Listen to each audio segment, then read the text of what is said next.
The following segment is sponsored by Daniel A. White and Associates and does not necessarily reflect the views of this station or Forever Media Incorporated. Rick Jensen on 1150 AM, 1017 FM, WDEL. Well, they should be your views. What the heck's wrong with you? So I've been a client of Dan White, financial planner specializing in retirement income for many, many years. Great guy, decent guy. And very generous, and always glad to have you on right after the news at 1:30 on Wednesdays. Dan, how are you, sir?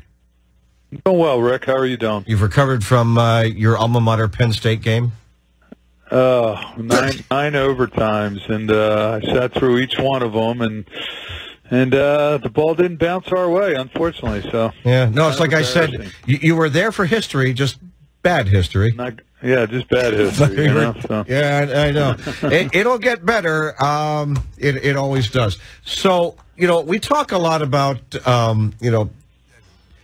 working for yourself as opposed to working for the government or working for some other employer and such. And it always seems to me like the old saying is true. You have people who will work 100 hours a week for themselves because they don't want to work 40 hours a week for somebody else. And then you think about retirement, and are you putting money away, and how you're doing that? You have to make sure you do things correctly. And I know people who own businesses, Dan, and say, man, I wish somebody was matching my money in a 401k or things like that. How do you approach this retirement planning for people who are self-employed? Yeah, it's kind of interesting because, as you just said, not everybody has a boss. With COVID in the last 18 months, a lot of individuals, sometimes by choice, and sometimes not. They went out on their own. They started new businesses. They're becoming part of the gig economy. And a crucial or critical issue for these workers is how do you save for retirement? What type of plan is best for you? So I'm going to go over a couple options. I mean, the easiest one is you just open up a traditional or a Roth IRA. If you're new to the self-employment, the best place to start saving may be with the tried and true simple IRA accounts. The easiest way to go.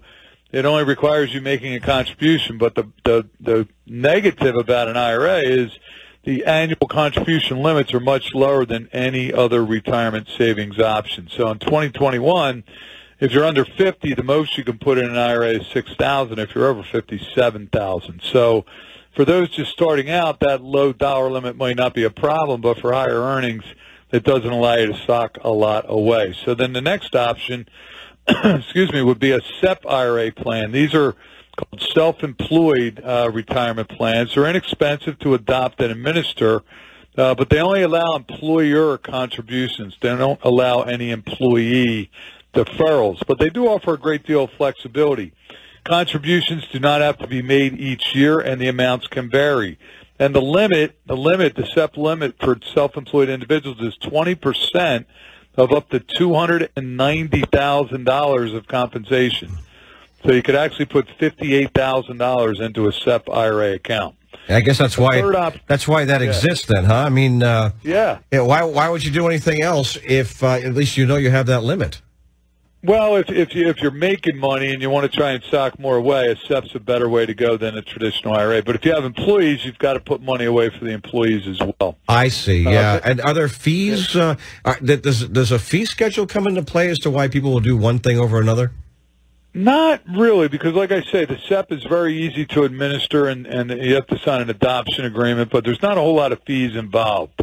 You then get into the simple IRAs. These can also be adopted by self-employed individuals, but generally a business can only do a simple if it employs 100 or fewer people, which for a lot of people that's going to be the case. Yeah. But unlike SEP, simples allow for salary deferrals. So the employees, the salary deferral limit is $13,500 in a simple, and then they have an additional $3,000 catch-up contribution if you're 50 and older. And they also require an annual employer contribution. So the employer contribution must either be dollar for dollar matching or a 2% non-elective contribution. So a self-employed individual, if you're self-employed and you want to set up a simple, you stand in the shoes of both the employee and the employer, and the max contribution would be $33,000. That would be $16,500 in salary deferral and $16,500 in an employer match. What if you're not? What if you're not sure? I mean, how much you got to put away or whatever. Does it make sense then to go with the SEP IRA that has the higher limit? I think so. I mean, if you're not sure, if you think, hey, you know, 6,000 isn't really a whole lot, and I think I should be able to put away more than 6,000, I think you set up a SEP. I did that early in my career. I set up a SEP, and you know, some years I'd put in a lot, and some years I'd put in a little. The other thing with the SEP is you have until the end of the extension to fund it. So let's say you set up a SEP for 2020, 2020. And you didn't have money to fund it all through 2020. Maybe COVID shuts you down and so forth. And then you get to the tax filing deadline, which, again, this year was May 15th. And, hey, I owe some money in taxes. You could tell your accountant, hey, I'm going to put 20 grand in a SEP. Well, you have until the extension deadline. So you had until October the 15th. Or if you were impacted by Hurricane Ida, you have until January 2nd to actually put in the 20 grand and take it off your 2020 taxes. Gotcha. Good to know this stuff. Yeah. Now, if you have employees and you want to make it simple and low fees. Yeah, if you have employees, the simple might be the way to go because, again, with the SEP, the employees can't contribute. You're making the contributions on their behalf. But with the simple, they do allow the employee deferrals, and then you could do a match on the employee deferrals. I got another question. I always do. Yeah. I know how annoying that can be. Yeah, right. Fair hit. So the CPA that I interviewed years ago out of Pittsburgh, who invented the 401k, I mean, he found this loophole wherein he said, well, he didn't want it to replace, you know, anything else, any other kind of like pensions or stuff. He just wanted that as a benefit, a bonus for key employees. Yeah, supplemental for executives, key employees, and things like that. So I'm wondering, if you want to do the simple IRA, it's the employees can contribute themselves. You don't have to be contributing for that. In other words, it is simple, and the employees can do it as well. Is there anything additionally, as like you might have a 401k on top of other things, but is there anything additionally that the owner or a key executive, business partner, whatever, could do on top of the simple IRA?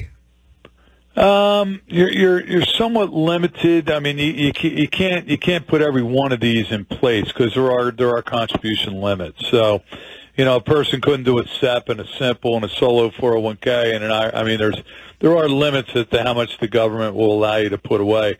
And a lot of times, if you've maxed out a plan, even if a SEP, if you've maxed out your SEP, then you're kind of going to be limited to, you know, putting money away for retirement on an after-tax basis. Okay, so it sounds to me, having listened to you for quite a few years, simple IRA might be one of the top considerations, and then for the employer or the owner, if you're doing quite well, a Roth IRA for yourself next to that. Yeah, but the Roth IRA, you got to be careful there because if you're making too much money, you're not going to be able to contribute to a Roth. Rules suck. Yeah. Just saying. The government is just, every time you turn around, they're restricting something. They're always trying to get you somehow. But you know what? Yeah. I know that you'll find a way because you know how the rules work. That's what we try to do for people, Rick. I hear you. Dan White and Associates. Find him online, Dan White and Associates. Give him a call at 888-690-8820. Also hosting On the Money, 7 a.m. on Sundays. What's coming up this weekend? Well, we got two announcements, actually. I don't know if you were aware. We actually just moved our Delaware office. Yeah, the Middletown office. Yeah, the Middletown office. We're still in Middletown. We're still easy to find, but we're over in Sand Hill Plaza. Nice. So we're no longer in the corporate center. We're over in Sand Hill Plaza. Brand new spanking offices. So if you're in the area, stop by and say hello. Tonight, or this Sunday, we're going to be talking about an often overlooked type of retirement plan, the spousal IRA. So even if you're a non-working spouse, if your better half is working and making money, they can make an IRA contribution on your behalf, even though you don't have any earned income. Because the caveat I always tell people, you got to have earned income. Well, the spouse doesn't. Spouse doesn't have to have any earned income, and they can still put money in an IRA. All right, details, explanations, and limitations to be explained. Sunday morning, 7 o'clock, On the Money. Dan White. Good talking to you, Dan. Have a great day, Rick. All right, you too, pal. Take care. It's